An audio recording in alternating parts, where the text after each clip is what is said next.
Hello everyone, welcome to verse education.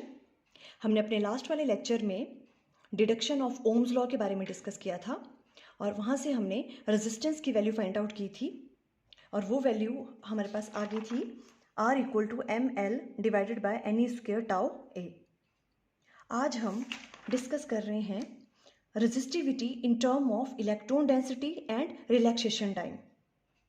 या तो इस तरह से आपको एग्जाम में आ सकता है या फिर वो पूछ सकते हैं prove that rho resistivity equal to m divided by NE square tau. आप इस रिलेशन को फाइंड आउट करो, इस तरह से क्वेश्चन आ सकता है। तो देखो हम कैसे स्टार्ट करेंगे। फर्स्ट ऑफ ऑल हम रेजिस्टेंस कंसिडर करेंगे। The resistance R of a conductor, देखो आप इस तरह से राइट डाउन कर सकते हो। The resistance R of A conductor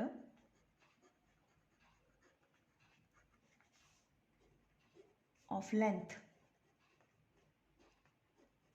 L, area of cross section, area of cross section कितना ले लेंगे उसका A, capital A, and resistivity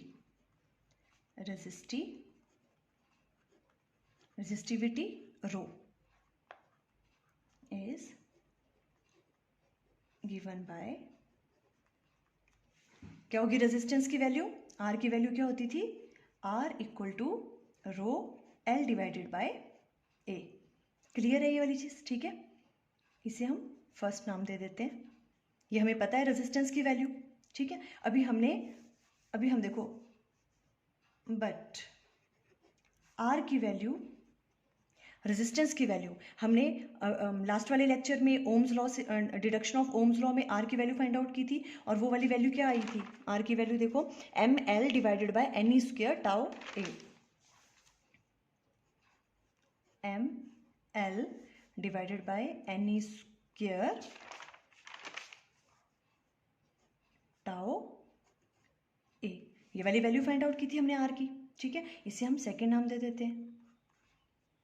clear है, ओके। नाउ कंपेयरिंग, इन दोनों को कंपेयर करेंगे तो कंपेयरिंग 1 एंड 2, 1 और 2 को हम कंपेयर कर रहे हैं तो देखो लेफ्ट हैंड साइड इक्वल है, राइट हैंड साइड को इक्वल करेंगे तो क्या आ जाएगा, यहाँ से rho L divided by A equal to किसके बराबर आ जाएगा, इस वाली साइड के ML divided by NE square tau A के बराबर आ जाएगा। क्लियर है, कोई प्रॉब्लम यहाँ तक, ओके। अब देखो इनको हम कंपेयर किया तो अगर हम रो को राइट डाउन करें, रो को लेफ्ट हैंड साइड में रहने दो और बाकी चीज़ों को उधर लेके, तो देखो ये सब कैंसिल हो रहा है, L से L ये कैंसिल आउट हो जाएगा, तो क्या रह जाएगा इधर M divided by NE square tau, M divided by NE square tau, ठीक है। यही तो चीज़ हमें प्रूव करनी थी, सिंपल, ठीक है। ये वाली देखो, यही चीज़ तो हमें प्रूव करनी थी। आप रेजिस्टिविटी को इन term of electron density and relaxation time की टर्म में भी राइट डाउन कर सकते हैं। आपको ये फॉर्मूलेज याद रखने होंगे, कभी कभी जब आप न्यूमेरिकल प्रॉब्लम सॉल्व करोगे तो आपको ये रिलेशंस याद होंगे तो इजी हो जाएगा सॉल्व करना, ठीक है। तो रो को हम इस तरह से भी राइट डाउन कर सकते हैं, ओके। फिर यहाँ से देखो क्लियर हो रहा है, हमने पहले भी कहा था रेजिस्टिविटी किस पे डिपेंड नहीं करती, कि कंडक्टर की शेप क्या है, उसकी लेंथ क्या है, उसका एरिया है, उस पर डिपेंड नहीं करती है, ठीक है।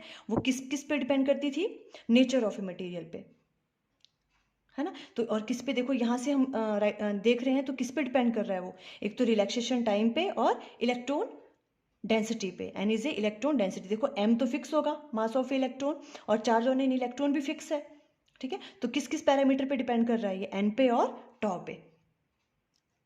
तो आप राइट डाउन कर सकते हो यहाँ पे, सो रो is independent of the dimensions of the conductor.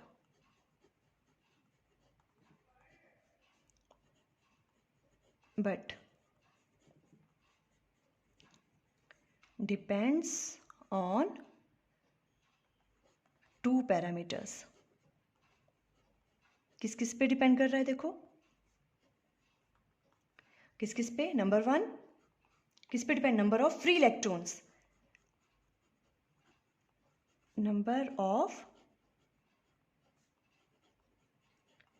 Free electrons per unit volume.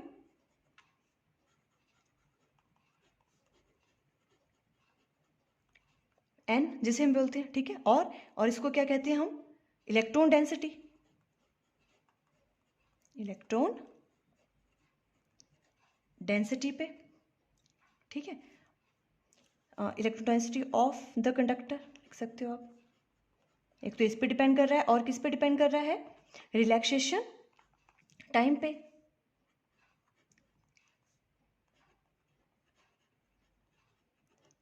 The relaxation time पे। और रिलैक्सेशन टाइम क्या होता है? Time between two successive collision. देखो यहाँ से आप देख रहे हो, अगर टाउ की वैल्यू देखो, they are inversely proportional to each other. अगर टाउ की वैल्यू कम होगी रिलैक्सेशन टाइम की, तो रो क्या हो जाएगा? इंक्रीज, ठीक है। टाउ कम है मीन्स, देखो टाउ की वैल्यू मीन्स यहाँ से लेके यहाँ तक दो इलेक्ट्रॉन के बीच में कोलाइड कर, इनके बीच का जो सक्सेसिव कोलिजन के बीच का जो टाइम है उसे बोलते हैं ना हम टाउ, ठीक है। अगर ये चीज़ कम होगी मीन्स ये बहुत कम टाइम के लिए रेस्ट, रिलैक्सेशन टाइम मीन्स जब तक ये रेस्ट पे हैं, ठीक है। फिर तो उनको दोबारा से क्या करना है? वो वाला टाइम जब तक ये कोलाइड नहीं कर रहे हैं, दो कोलिजन के बीच के टाइम को बोलते हैं रिलैक्सेशन टाइम, ठीक है। अभी ये वाला टाइम अगर हम कह रहे हैं कम होगा तो मीन्स ये क्या होगा? बस यहाँ तक हो रहा है और उसके बाद एकदम से दोबारा कोलाइड कर रहा है। ये चीज़ अगर कम होगी, इसका मतलब क्या है कि इलेक्ट्रॉन्स क्या कर रहे हैं? बार बार क्या कर रहे हैं? कोलाइड कर रहे हैं दूसरे इलेक्ट्रॉन्स के साथ, या तो फिर पॉजिटिव मेटल आयंस के साथ। ये बार बार क्या कर रहे हैं? कोलाइड कर रहे हैं। मीन्स रेजिस्टिविटी क्या है वहाँ पे? ज़्यादा होगी। अगर ये टाउ ये वाला चीज़ कम होगी तो इट मीन्स ये क्या कर रहे हैं? बहुत कम टाइम के लिए रिलैक्स हो पा रहे हैं और इनकी जो कोलिजन है वो फटाफट हो रहे हैं, ठीक है। तो इसका मतलब वहाँ पे रेजिस्टिविटी की वैल्यू क्या होगी?